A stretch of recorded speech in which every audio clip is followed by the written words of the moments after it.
So I was diagnosed age 12. I remember clearly from about the age of 10 I had my symptoms, but if you go back 30 odd years to when I was diagnosed, it wasn't as common as it is now. So for about a year, I remember really clearly being told I was just faking stomach aches to avoid school. And then eventually they started doing tests, and then at age 12 I was diagnosed. Okay, so I was in a major London teaching hospital for about 2 years with intestinal failure. I'd had 25 surgeries. My intestine, which starts at 6 meters, was down to less than 40 centimeters.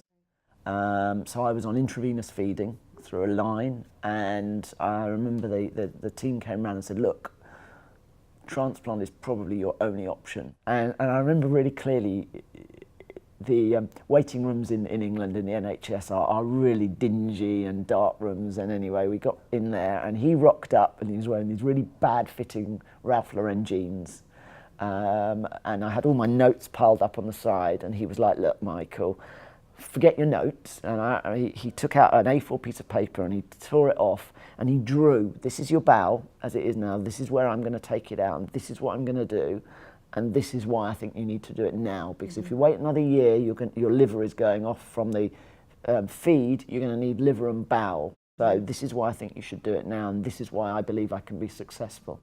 And we connected. That relationship, that empathy happened instantly, and we went away going, do you know what, I believe in him. My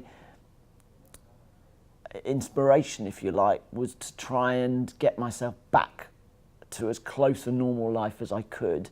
And I realised that dealing with it in the conventional way wasn't necessarily going to help me.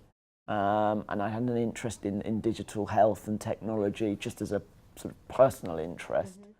And yeah, it was from experiences in the hospital bed. It was from bags that leaked. It was from watching nurses. I remember doing, as part of when I was developing solutions, the nurses and I would time how long it took them to come in, empty the bag, measure it, put it on the fluid balance chart, go out again. And it's quite a lengthy process for them, and also a difficult process for them. It's not just about me, it's about them managing it.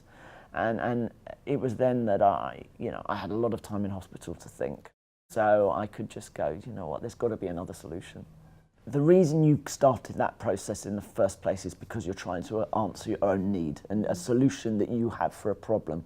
And that must lie at the heart of it. At the heart of it, it's not about going on to be a businessman. It's a real solution to a real problem that can help you and can help other patients. And it's your inbuilt passion and your drive that gets you through. Business comes later. You know, if it's successful, people will like it and it goes from there. But at the heart of it is, will this improve my life? In this day and age where the explosion of digital health, the explosion of apps, etc., if you don't walk in the shoes of the patient that is going to be using your technology, you're going to fail. You're going to absolutely fail.